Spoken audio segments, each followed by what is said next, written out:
Hello everybody, welcome to our channel Nivas Info. Today topic is 8th class Social Studies, Chapter 4, The Polar Regions. తెలుగులో దీన్ని మనము ధ్రువ ప్రాంతాలు అంటాము.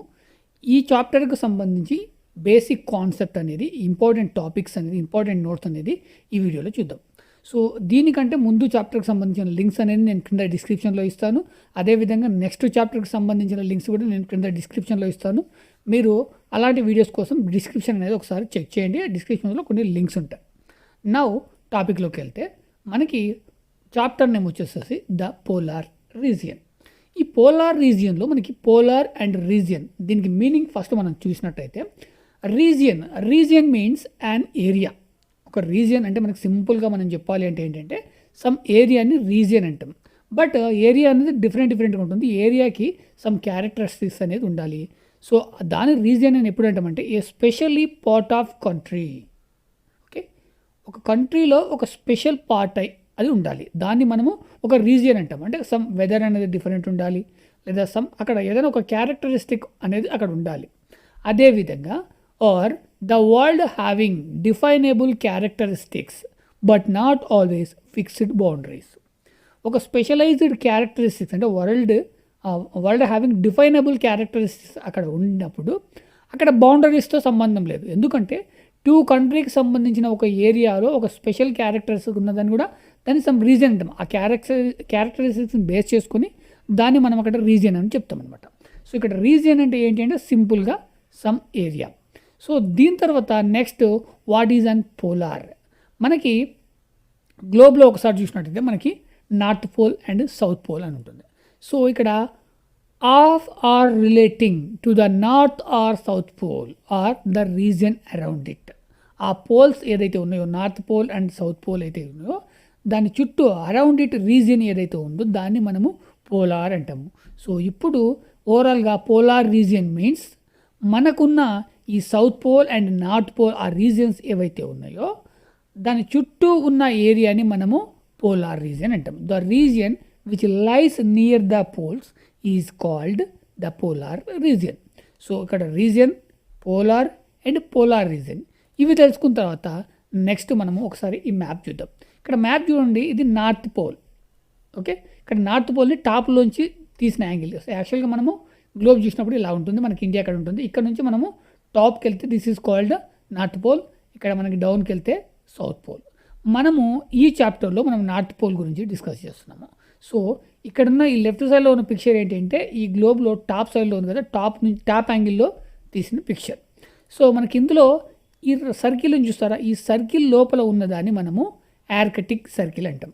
Okay, మనం ఇక్కడ గుర్తుపెట్టుకోవాలి, ఆర్కిటిక్ నాట్ అంటార్కిటిక్. ఆర్కిటిక్ అంటే మనకి నార్త్ సైడ్లో ఉంటుంది, అంటార్కిటిక్ సౌత్ సైడ్లో ఉంటుంది. ఇక్కడ ఈ సర్కిల్ ఏదైతే డ్రా చేసామో, ఈ పోల్ని బేస్ చేసుకొని ఈ సర్కిల్ని ఏదైతే డ్రా చేసామో, సో ఈ ఓవరాల్ సర్కిల్ని ఏమంటామంటే ఆర్కిటిక్ సర్కిల్ అంటాము.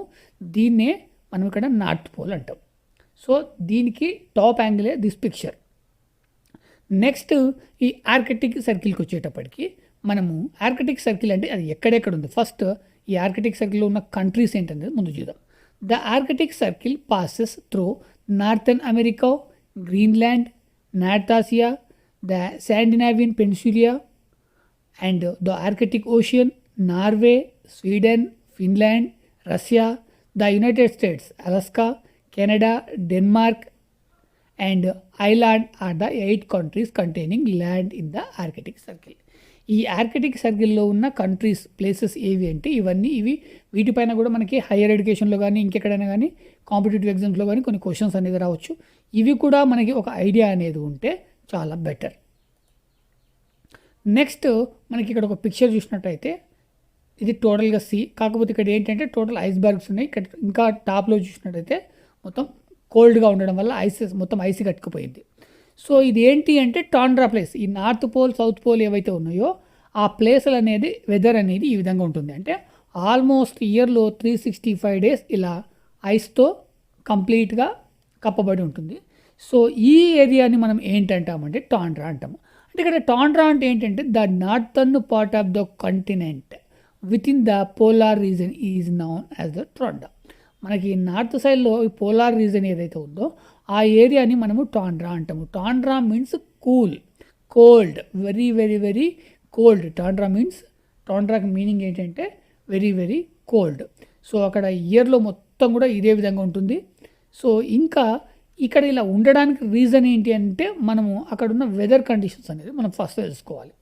సో మనం ఫస్ట్ వెదర్ కండిషన్స్కి వెళ్తే సీజన్స్ ఇన్ టాండ్రాలో ఉండే సీజన్స్ ఏంటి.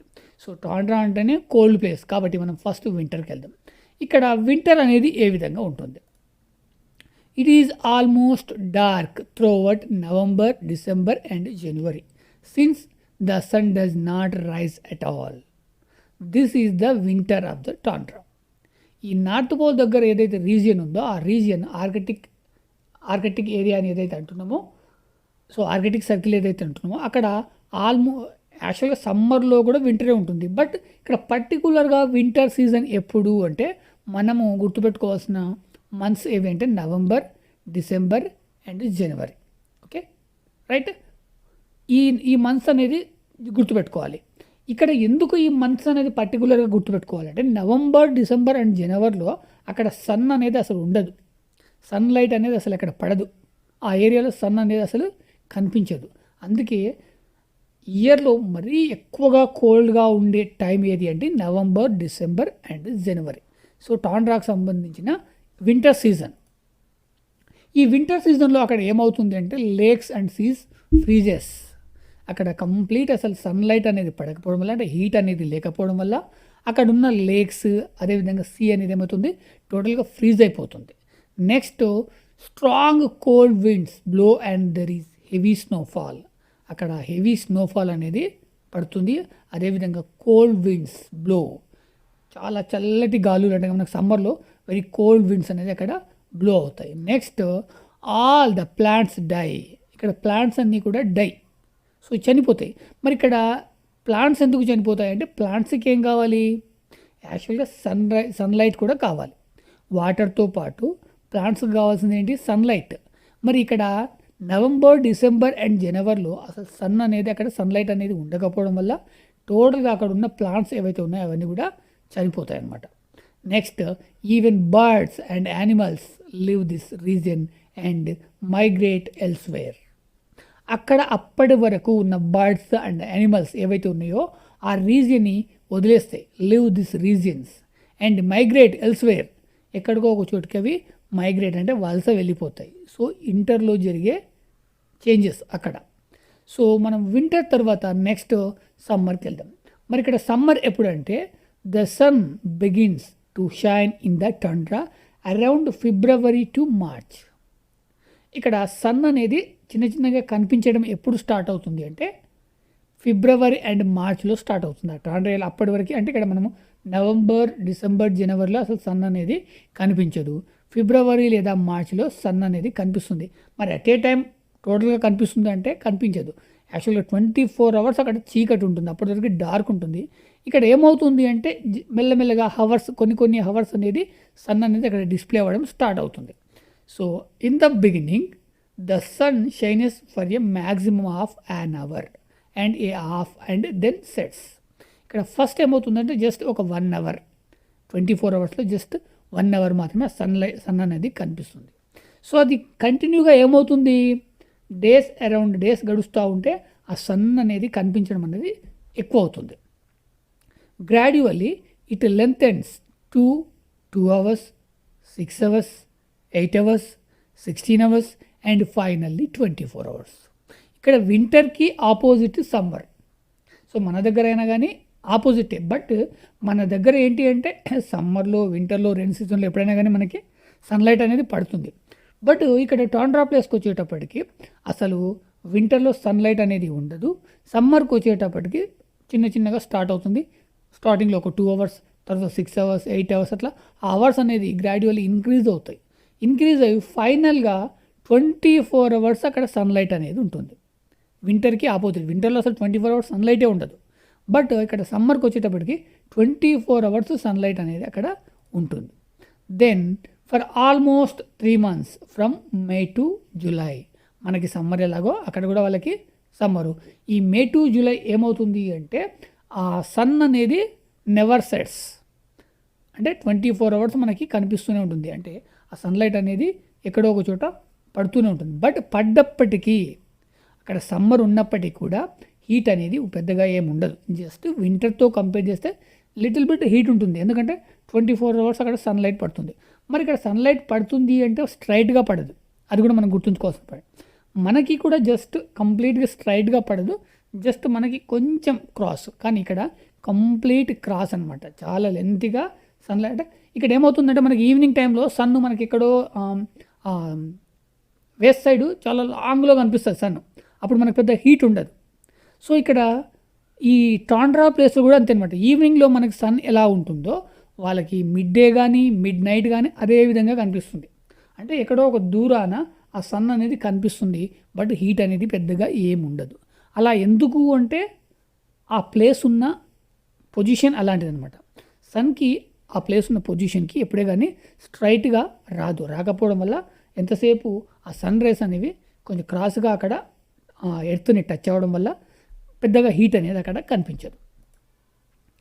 Next the rivers. ఈ సమ్మర్లో మరి ఏం జరుగుతుంది? The rivers which are frozen during the winter melt and begin to flow. ఇక్కడ వింటర్లో ఏమవుతుంది, అక్కడ ఉన్న రివర్స్ మొత్తము ఫ్రీజ్ అయిపోతాయి.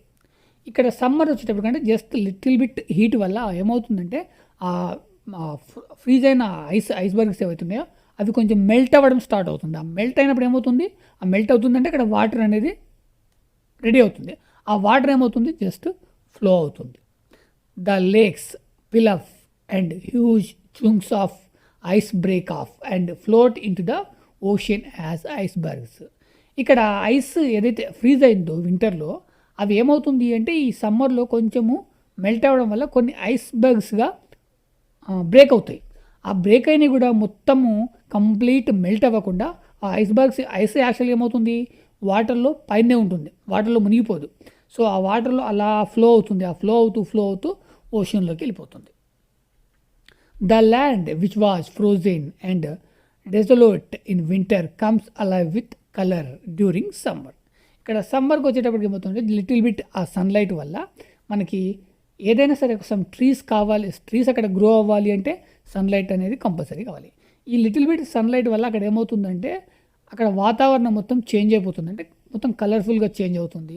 సమ్ ట్రీస్ అంటే స్మాల్ ట్రీస్ అనేవి అక్కడ గ్రో అవ్వడం స్టార్ట్ అవుతుంది. When summer approaches many multi coloured plants, lichens, grass, shrubs and berries sprout all around. They bear flowers and fruits are of different colors.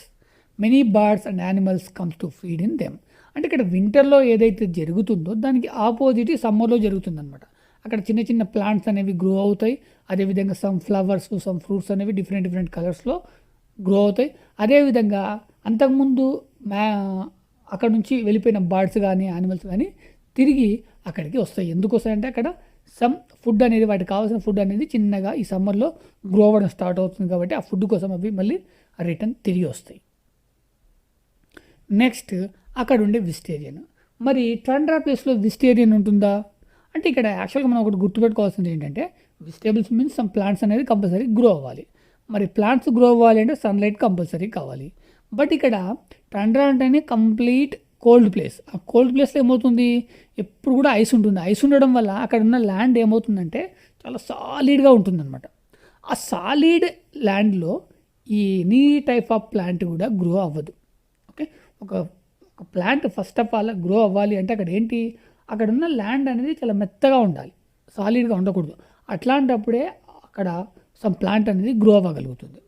So ఇక్కడ due to the cold the upper soil surface of the region is frozen into a rock-like state all through the year. ఇక్కడ సంవత్సరం అంతా కూడా cold ఉండడం వల్ల ఏమవుతుందంటే అక్కడ ఉన్న ల్యాండ్ కూడా రాక్ అంటే రాయిలాగా అయిపోతుందంట, ఆ సిచ్యువేషన్లోకి వెళ్ళిపోతుంది. కాబట్టి అక్కడ పెద్దగా వెజిటేరియన్ అంటే వెజిటేబుల్కి సంబంధించిన ప్లాంట్స్ పెద్దగా ఏమీ గ్రో అవ్వవు. So this is called permafrost. అంటే ఇక్కడ ఈ ఫెర్మాఫ్రోస్ట్ మీన్ ఏంటి అంటే కంప్లీట్ అంటే కంటిన్యూగా ఈ ఇయర్తో అంటే ఇయర్ మొత్తం కూడా అక్కడ మంచు కప్పబడి ఉంటుంది కాబట్టి అంటే కంప్లీట్ మంచు కంటిన్యూస్గా ఉంటుంది. ఆ సిచ్యువేషన్ని మనము ఫెర్మాఫ్రోస్ట్ అంటాం. సో అందువల్ల అక్కడ పెద్దగా వెజిటేబుల్స్ అంటూ ఏమీ ఉండవు. వెజిటేరియన్ అనేది చాలా తక్కువ. సో అంటే అక్కడ ఉండే పీపుల్ ఎవరైతే ఉన్నారో వాళ్ళు ఎక్కువగా ఆధారపడేది ఏంటి, వెజిటేరియన్ మీద కాకుండా నాన్ వెజ్ మీద ఆధారపడతారు. మరి ఇక్కడ నాన్ వెజ్ అంటే అక్కడ అవైలబుల్ ఏంటి, సో సీ అన్నప్పుడు సీ ఫుడ్, అక్కడ ఎక్కువ శాతం ఏంటంటే ఫిష్. అదేవిధంగా సమ్ టైప్ ఆఫ్ క్యారిబో, ఓకే, ఒక క్యారిబో అనే ఒక యానిమల్ ఉంటుంది, దాన్ని హంటింగ్ చేసి కూడా వాళ్ళు అక్కడ వాళ్ళకి కావాల్సిన మాంసాన్ని అనేది సమకూర్చుకుంటారు. సో మరి ఈ టాండ్రాలో ఎవరుంటారు, సో అంటే ఈ టాండ్రాలో ఎవరు ఉంటారంటే ఇక్కడ ఒక రీజియన్లో ఒక గ్రూప్ని మనము ఒక ట్రైబ్ అంటాం. సో అట్లాంటి ట్రైబే ఏంటి అంటే ఇక్కడ ఎస్కిమోస్. టాండ్రాలో ఉండేవాళ్ళు ఎవరు ఉంటే ఎస్కిమోస్.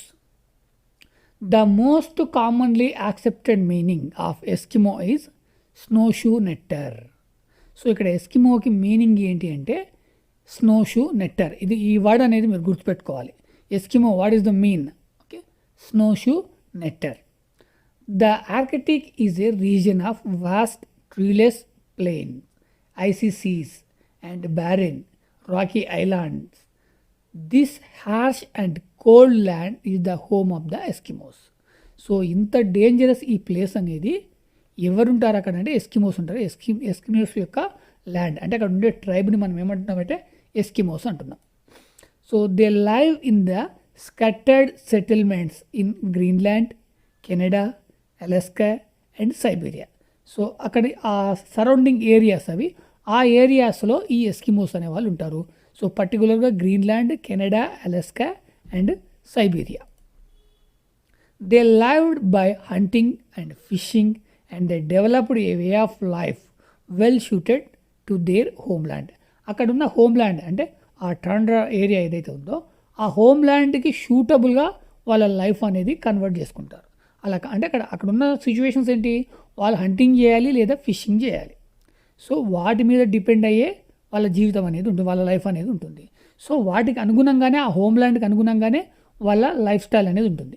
అక్కడనే కాదు ఎక్కడైనా సరే మన చుట్టూ ఉన్న వెదర్, మనం ఉన్న హోమ్ల్యాండ్ని బేస్ చేసుకొని మనకున్న అలవాట్లు కానీ మన లైఫ్ కానీ ఉంటుందన్నమాట.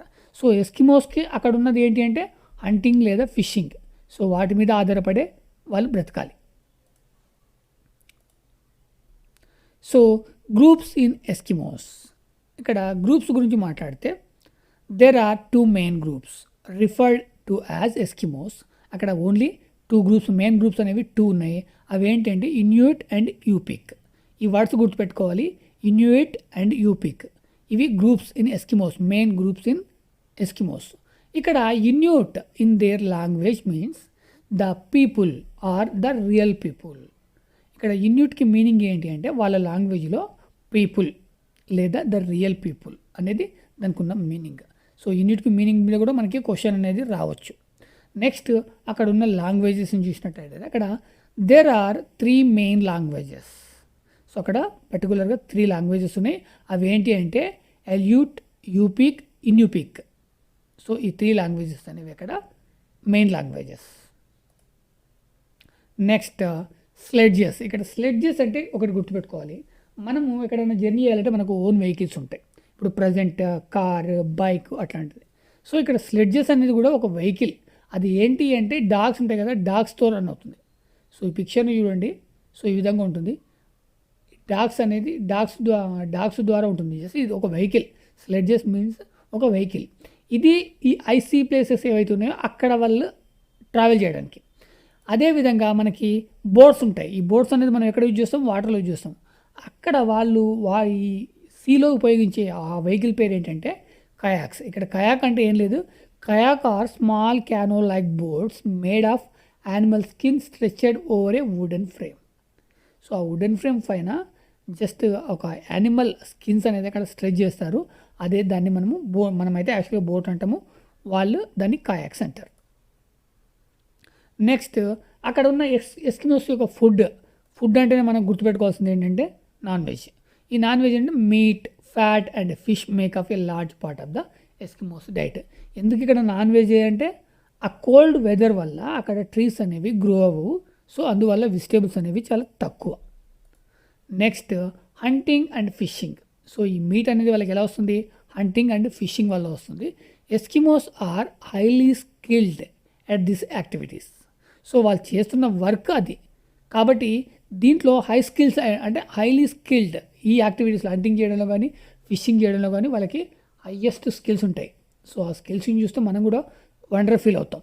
సో అంత అంటే అక్కడ ఉన్న అంత హ్యార్స్ కండిషన్స్లో హంటింగ్ చేయడము ఫిషింగ్ చేయడం అంటే it's not an easy. So దానికి అనుగుణంగా వాళ్ళు డెవలప్ అవుతారనమాట. నెక్స్ట్ ఇక్కడ caribou hunting is essential for nearly all Eskimo groups. ఇక్కడ ఈ ఫిషింగ్ ఒకటి కాకుండా హంటింగ్ ఏంటంటే పర్టికులర్గా క్యారిబో అనే ఇక్కడ పిక్చర్ చూడండి, మనకి ఒక యానిమల్ కనిపిస్తుంది, దీన్ని మనము క్యారిబో అంటాం. దీన్ని హంటింగ్ చేస్తారు వాళ్ళు. సో అంటే అక్కడ మోస్ట్లీ ఉండే యానిమల్ ఏంటి అంటే ఇదే అనమాట. దీన్ని తప్ప వాళ్ళు ఇంకా వేరే అంటే అక్కడ పెద్దగా యానిమల్స్ ఉండవు. ఉన్న యానిమల్స్లో దీన్ని క్యారిబో అంటాం, దీన్ని హంటింగ్ చేస్తారు. ఇది ఎసెన్షియల్ వాళ్ళకి ఏంటి అంటే దీన్ని వేటాడడం తప్ప మరి వేరే దారి అనేది లేదు. అదేవిధంగా caribous are hunted in the inland during summer and early autumn. So ఈ సీజన్లో మాత్రమే వీటిని హంటింగ్ చేయడానికి పాసిబిలిటీ ఉంటుంది. మిగతా సీజన్లో అంటే యాక్చువల్గా 24 hours అక్కడ చీకటి అట్లా ఉండడం వల్ల ప్లస్ వెరీ కోల్డ్ ప్లేసెస్ వల్ల ఇవి కూడా వేరే ప్లేస్కి అనేవి వెళ్ళిపోతాయి. సో అక్కడికి మళ్ళీ ఏ టైంలో వస్తాయంటే సమ్మర్ సీజన్లో వస్తాయి. సో ఆ టైం లోపలనే వీళ్ళని హంట్ చేసి ఆ మీట్ని వాళ్ళు జాగ్రత్తగా దాచిపెట్టుకుంటారు. Next igloo. ఈ ఇగ్లూ అనే పదానికి మనం ఫస్ట్ మీనింగ్ తెలుసుకోవాలి. Igloo means the Eskimos word. Igloo means shelter. ఆ ఎస్కిమోల లాంగ్వేజ్లో ఇగ్లూ అంటే ద ఇగ్లూ అంటాము. ఆ ఇగ్లూకి మీనింగ్ ఏంటి అంటే shelter. Shelter means home. So మనకి ఇక్కడ మనం హోమ్ అంటాం. In summer most of Eskimos live in tents made of animal skins. ఇక్కడ వాళ్ళ ఇల్లు ఎలా ఉంటాయి అంటే సమ్మర్ సీజన్లో ఏం చేస్తారు అంటే వాళ్ళు వేసుకునే టెంట్స్ అంటే ఇగ్లూ ఉన్న ఏవైతే ఉంటాయో అవి యానిమల్ స్కిన్స్ చేత కప్పబడి ఉంటాయి. అదేవిధంగా in western Alaska very large winter tents are made by placing heavy walrus skin over wood frames. ఆ వుడ్ ఫ్రేమ్స్ పైన వాల్రస్ స్కిన్స్ అనేది కప్పబడి ఉంటుంది. మన దగ్గర అయితే సిమెంట్ కాంక్రీట్ సో ఇవన్నీ మిక్స్ చేసేసి మనం స్లాబ్ వేస్తాం. సో అక్కడ ఆ పాసిబిలిటీ లేదు కాబట్టి ఆ వాల్రస్ స్కిన్ ఏదైతే ఉందో అంటే బిగ్ హౌజెస్ పైన సో వాటిపైన ఏం చేస్తారు, ఆ వాల్రస్ స్కిన్ అనేది కప్తారనమాట, ఫ్రేమ్గా కప్తారు. అదేవిధంగా ఇన్ ద నార్థన్ కోస్ట్, ఇక్కడ గుర్తుపెట్టుకోవాలి ఇది వెస్ట్రన్ ఏరియా అండ్ నార్థన్. ఈ northern coast of Alaska dome shaped houses are built of logs and old ribs. Okay, ఇక్కడ వేల్ రిబ్స్, ఆ వేల్ ఏదైతే ఉందో దానికి సంబంధించిన రిబ్స్ అదేవిధంగా లాగ్స్ తోటి వాళ్ళు ఏం చేస్తారంటే డోమ్ షేప్డ్ హౌజెస్ అనేది కన్స్ట్రక్ట్ చేస్తారు. సో ఇది ఎక్కడ నార్థన్ కోస్ట్ అలాస్కాలో. అదేవిధంగా వెస్ట్రన్ అలాస్కాలో ఇక్కడ ఏం చేస్తారు, వాల్రస్ స్కిన్. ఇక్కడ వర్డ్స్ గుర్తుపెట్టుకోవాలి, అలాస్కా వెస్ట్రన్ అలాస్కాలో walrus skin, northern coast of అలాస్కాలో వేల్ రిబ్స్ అండ్ లాగ్స్ తోటి, రైట్. నెక్స్ట్ ఇన్ గ్రీన్లాండ్, మరి గ్రీన్లాండ్లో ఎలా ఉంటాయి వాళ్ళ హౌజెస్ అంటే houses are built of stone slabs. ఇక్కడ గ్రీన్లాండ్ అంటే ఏమవుతుందంటే ఆ ఆర్కిటెక్ట్ ఏదైతే ఉందో ఆ పోల్ నుంచి కొంచెం లాంగ్ అనమాట, అందు నుంచి అక్కడ సమ్ స్టోన్స్ అట్లాంటి వాటితో వాళ్ళు హౌజెస్ అనేది కన్స్ట్రక్ట్ చేసుకుంటారు. Next some people and trend live throughout the year in permanent houses built with wood and bricks. అంటే ఇక్కడ ఆ నార్త్ పోల్ నుంచి లాంగ్ వస్తున్న కొద్ది ఏమవుతుంది అంటే ఆ హోమ్ల్యాండ్ అక్కడ ఉన్న సిచ్యువేషన్ బట్టి అక్కడ సమ్ లైఫ్ అనేది డిఫరెంట్గా ఉంటుంది. సో ఇక్కడ ఎంత లాంగ్ వస్తూ ఉంటే అక్కడ ఈ లాంగ్ వచ్చేటప్పటికి వాళ్ళకి పర్మనెంట్ హౌజెస్ కూడా ఉంటాయి. అవి దేంతో ఉంటాయంటే వుడ్ అండ్ బ్రిక్స్ తోటి కన్స్ట్రక్ట్ చేయబడి ఉంటాయి. Next clothing and crops.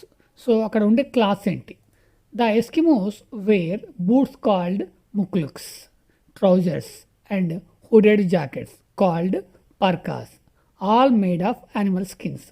అక్కడ పెద్దగా చెట్లు అనేవి ట్రీస్ అనేవి ఉండవు కాబట్టి అక్కడ యానిమల్ స్కిన్తో తయారు చేసిన క్లాత్స్ మాత్రమే ఉంటాయి. సో వాటిని మనం ఏమంటామంటే ముక్లుక్స్ అంటాము. వాళ్ళు యూజ్ చేసే బూట్స్ని మనం ఏమంటాము ముక్లుక్స్. ఈ వర్డ్ అనేది గుర్తుపెట్టుకోవాలి, ముక్లుక్స్.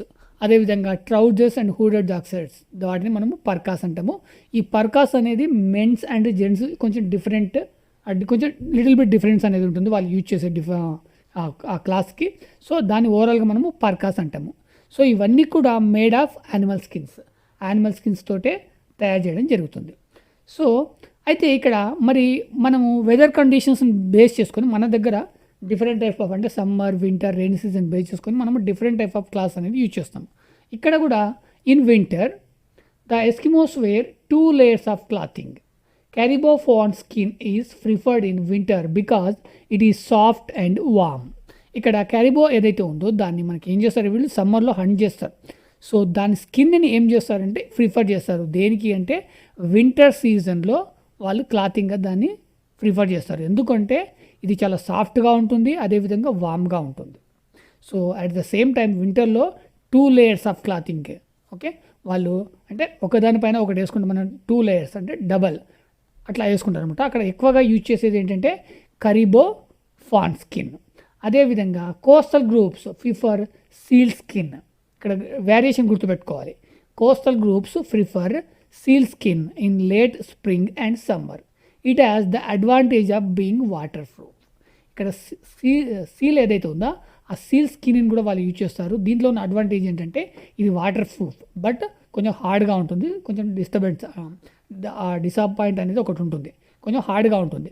కాకపోతే ఇక్కడ ఏంటంటే వాటర్ ప్రూఫ్ పర్పస్ అనేది ఈ సీల్ స్కిన్ అనేది వాళ్ళు వాడడం జరుగుతుంది. So next religious beliefs. కొన్ని మనము నమ్మకాలు అంటాం కదా, వాటి అంటే దేవుడి గురించి అట్లాంటి వాటిని మనం రిలీజియస్ బిలీఫ్స్ అంటాము. All Eskimo groups believe in a supernatural power called Sila and spirits such as Sedna, the goddess of life, health and food. అంటే మన దగ్గర కూడా చాలా వింటుంటాం. సో ఒక పర్టికులర్ పర్సన్స్ ఒక పర్టికులర్ ఫుడ్ తింటారు. అదేవిధంగా హెల్త్కి సంబంధించి, లైఫ్కి సంబంధించి, గాడ్కి సంబంధించి కొన్ని బిలీఫ్స్, రిలీజియస్ బిలీఫ్స్ అనేవి కూడా ఉంటాయి. ఇక్కడ ఎస్కిమోస్ గ్రూప్లో కూడా అట్లాంటి సూపర్ నేచురల్ పవర్స్ సంబంధించి వాళ్ళు నమ్ముతారనమాట. అంటే ఇక్కడ సమ్ సూపర్ నేచురల్ పవర్స్ అనేవి ఉన్నాయి అనేది వాళ్ళు కూడా నమ్ముతారు. వాళ్ళకు కూడా ఫుడ్ విషయంలో కానీ, హెల్త్ విషయంలో కానీ, లైఫ్ విషయంలో కానీ సమ్ హోప్స్, సమ్ బిలీఫ్స్ అనేవి ఉన్నాయి. సో ఇక్కడ ఇంకొక వర్డ్ మనం ఏం తెలుసుకోవాలంటే షామాన్స్. ఇక్కడ షామాన్స్ అంటే ఎవరు అంటే మన దగ్గర చెప్పాలంటే పూజారులు అనొచ్చు. ఓకే, భూత వైద్యులు లేదా పూజారులు వీళ్ళంటాం కదా. సో అట్లాంటి వాటిని షామాన్స్ అంటాము. వీళ్ళు ఏం చేస్తారంటే peoples skilled in performing rituals. అంటే అది రిలీజియస్ బిలీఫ్స్కి సంబంధించిన ఆ పెర్ఫార్మెన్స్ అంతా వీళ్ళు చేస్తారనమాట. వాళ్ళని మనము షామాన్స్ అంటాం, వీళ్ళు అక్కడ షామాన్స్ అంటాం. So shamans are believe to help establish and keep a contact with the spirit world. Shamans use trances, drama and magic tricks in their performances. So ఈ రిలీజియస్ బిలీఫ్స్కి సంబంధించి కొన్ని ట్రిక్స్, అక్కడ డ్రామా, మ్యాజిక్ ట్రిక్స్ అనేది వీళ్ళు perform చేస్తారు. So వీళ్ళని షామాన్స్ అంటాము. వీళ్ళు ఏం చేస్తారు అంటే వీళ్ళ మీద ఒక నమ్మకం ఈ స్పిరిట్ వరల్డ్ ఏదైతే ఉందో వాళ్ళు మనకి అంటే వాళ్ళతో మనని కాంటాక్ట్ చేపిస్తారు. అంటే ఇక్కడ కూడా ఏంటంటే మనం చనిపోయిన తర్వాత మన ఆత్మలు అవి ఉంటాయని మనం ఎట్లా నమ్ముతామో ఇక్కడ ఈ ఎస్కిమోస్ కూడా వాటి విషయంలో నమ్ముతారు అనమాట. Next contact with the out side of the world. ఇక్కడ ఎక్కడైనా సరే ఒక రీజియన్ ఉంది అంటే ఒక ట్రైబ్ ఉంది అంటే ఆ ట్రైబ్ అనేది వేరే ట్రైబ్తో మీట్ అవ్వడానికి కొన్ని వందల సంవత్సరాలు పట్టింది. మన హిస్టరీ చూసినట్టయితే కొన్ని వందల సంవత్సరాలు పట్టింది. ఇక్కడ కూడా ఈ ఎస్కిమోస్ అనేది అదర్ కంట్రీ పీపుల్ తోటి అంటే out side world out side ఉన్న కంట్రీ పీపుల్ తోటి మీట్ అవ్వడానికి చాలా సంవత్సరాలే పట్టింది. కాకపోతే ఇక్కడ మనము ఫస్ట్ ఎవరు మీట్ అయ్యారన్న దాని గురించి మాట్లాడుకుందాం. The first Europeans to be seen by Eskimos were Vikings from island who established a settlement in Greenland. ఇక్కడ ఫస్ట్ వాళ్ళని మీట్ అయింది ఎవరు అంటే యూరోపియన్స్. ఈ యూరోపియన్స్ తర్వాత చాలా కంట్రీ పీపుల్ అనేది వాళ్ళ దగ్గరికి వాళ్ళని మీట్ అవ్వరు, వాళ్ళతో కొన్ని కాంటాక్ట్లు చేసుకున్నారు. ఆ కాంటాక్ట్లు ఎందుకు చేసుకున్నారు అంటే వాళ్ళు ఏదైతే హంటింగ్ అండ్ ఫిషింగ్ ఏదైతే చేస్తారో వాటి ద్వారా ట్రేడ్ చేయడానికి. ఇక్కడ వరల్డ్లో ఎక్కడైనా సరే ఒక చోటు నుంచి ఇంకొక చోటుకి వెళ్ళారు, అక్కడ సమ్ సెటిల్మెంట్లు చేసుకున్నారు అంటే దానికి రీజన్ ఏంటంటే ట్రేడ్. సో అక్కడ ఏదో ఒక స్పెసిఫిక్ ప్రోడక్ట్ అనేది ఉంటుంది, దాన్ని తీసుకొచ్చేసి మనము ట్రేడ్ చేయడం వల్ల మనకి లాభాలు వస్తాయి, మనకి ప్రాఫిట్ ఇస్తుంది ఉద్దేశంతో ప్రతి ఒక్కరు కూడా ఒక ప్లేస్ నుంచి ఇంకొక ప్లేస్కి ట్రావెల్ చేస్తారు. అలాగే ఇక్కడ ఆర్కిటిక్ ఏరియా కూడా ఫస్ట్ యూరోపియన్స్ వెళ్ళారు, తర్వాత అదర్ కంట్రీ పీపుల్ వెళ్ళారు. వీళ్ళందరూ కూడా కొన్ని సెటిల్మెంట్ చేసుకున్నారు. ఆ సెటిల్మెంట్లో భాగంగా అక్కడ ఉండే యానిమల్స్ కానీ అక్కడ ఉండే ఫిష్ని కానీ వీళ్ళకి ఎక్స్పోర్ట్ చేయాలి. సో ఎక్స్పోర్ట్ చేయడానికి వీళ్ళు వాళ్ళకి కొన్ని లేటెస్ట్ ఎక్విప్మెంట్ ఇవ్వడం జరిగింది. అంటే గన్స్, అప్పటి వరకు వాళ్ళ దగ్గర గన్స్ అట్లాంటివి లేవు. సో వాళ్ళు ఎక్కువగా హంటింగ్ దేంతో చేసేదంటే హార్పోన్స్. ఇది గుర్తుపెట్టుకోవాలి. వాళ్ళ వాళ్ళ వాళ్ళు యూజ్ చేసే ఆయుధం ఏదైతే ఉందో దాన్ని మనము హార్పోన్ అంటాము. సో ఆ హార్పోన్ ప్లేస్లో వీళ్ళు ఏంటంటే గన్స్, తర్వాత వాళ్ళు యూజ్ చేసే బోర్డ్స్ ప్లేస్లో కొత్త లేటెస్ట్ టెక్నాలజీతో కలిగిన బోర్డ్స్ అట్లాంటివన్నీ సప్లై చేసేసి వాళ్ళకి కావాల్సిన ఈ యానిమల్స్ కానీ, తర్వాత ఈ వాల్రస్ అండ్ సీల్ వీటన్నిటిని కూడా ఎక్స్పోర్ట్ చేసుకున్నారు. అయితే ఇక్కడ ఏం జరిగింది అంటే అలా హంటింగ్ చేయడం వల్ల అక్కడున్న యానిమల్స్ అనేవి అసలు కనిపించకుండా పోయినాయి. అంటే కంప్లీట్ మొత్తం హంటింగ్ చేసి చంపేయడం వల్ల అసలు ఆ యానిమల్ అనేది అక్కడ అసలు కనిపించకుండా వెళ్ళిన స్టేజ్కి వెళ్ళిందనమాట. నెక్స్ట్ అదేవిధంగా మనకి ఒక పర్టికులర్ ఏరియాలో ఉన్నప్పుడు ఆ ఏరియా అంటే హోమ్ల్యాండ్కి అనుగుణంగా మన బాడీ డెవలప్ అవుతుంది. ఇక్కడ ఎస్కిమోస్ కూడా అక్కడున్న కోల్డ్ వెదర్కి తట్టుకొని నిలబడేట్టుగా వాళ్ళ బాడీ డెవలప్మెంట్ అనేది ఉంటుంది. బట్ ఇక్కడ ఎప్పుడైతే అవుట్ సైడ్ నుంచి సమ్ పీపుల్ అనేది అక్కడికి వెళ్ళిరో ఆ వెళ్ళడం వల్ల ఏమవుతుంది అంటే వీళ్ళకున్న హెల్త్ కండిషన్స్ వేరు, వాళ్ళకున్న హెల్త్ కండిషన్స్ వేరు. ఈ different type of health conditions 2 persons ఒకే చోట మీట్ అవి కొన్ని రోజుల పాటు ఒకే చోట ఉండడం వల్ల అక్కడ ఏమవుతుందంటే వీళ్ళకి లేని కొన్ని న్యూ డిసీజెస్, అంటే వాళ్ళకి అసలు ఆ డిసీజెస్ తెలియదు, అట్లాంటి డిసీజెస్ వాళ్ళకు కూడా వచ్చేసినాయి. సో మన దగ్గర ఉన్న ఆల్మోస్ట్ అన్ని డిసీజెస్ వాళ్ళకు కూడా వచ్చేసినాయి. ఎలా వచ్చినాయి అంటే అవుట్ సైడ్ అంటే మనము వాళ్ళ దగ్గరికి వెళ్ళడం వల్ల, మనం వాళ్ళ దగ్గరికి ఎందుకు వెళ్ళడం అంటే ట్రేడ్ పర్పస్. సో వెళ్ళడం వల్ల వాళ్ళకి లేని డిసీజెస్, అంటే అంతవరకు ఆ డిసీజ్ అనేది వాళ్ళకి తెలియదు, మనం వెళ్ళడం వల్లనే ఆ డిసీజ్ అనేది వాళ్ళకి వచ్చింది. అదేవిధంగా అక్కడున్న యానిమల్ అంటే అక్కడున్న లైఫ్స్ ఏవైతే ఉన్నాయో అవి కూడా కంప్లీట్గా ఎండేజ్డ్ స్టేజ్గానే వచ్చినాయి. సో ఈ అవుట్ సైడ్ వరల్డ్ నుంచి ఈ సమ్ పీపుల్స్ అనేది అక్కడికి వెళ్ళడం వల్ల ఇక్కడ చాలా నష్టాలే జరిగినాయి. దాంతోపాటు అక్కడ వచ్చిన డెవలప్మెంట్ ఏంటి అంటే స్టడీ పరంగా డెవలప్మెంట్ అనేది, అదేవిధంగా టెక్నాలజీ పరంగా డెవలప్మెంట్, అదేవిధంగా అక్కడ అప్పటి వరకు లేని ఎయిర్పోర్ట్ ఫెసిలిటీస్ కానీ, ఆ ట్రాన్స్పోర్ట్ ఫెసిలిటీస్ కానీ, టెక్నాలజీ ఫెసిలిటీస్ కానీ వాళ్ళకి ఇవ్వడం అనేది జరిగింది. అంటే కొంత డెవలప్ జరిగినప్పటికీ కూడా నష్టం కూడా అదేవిధంగా జరిగింది. సో ఇది ఎస్కిమోస్కి సంబంధించిన బేసిక్ టాపిక్స్. ఈ వీడియో కనుక మీకు నచ్చినట్లయితే లైక్ చేయండి, షేర్ చేయండి, అదేవిధంగా నా ఛానల్ని సబ్స్క్రైబ్ చేసుకోండి.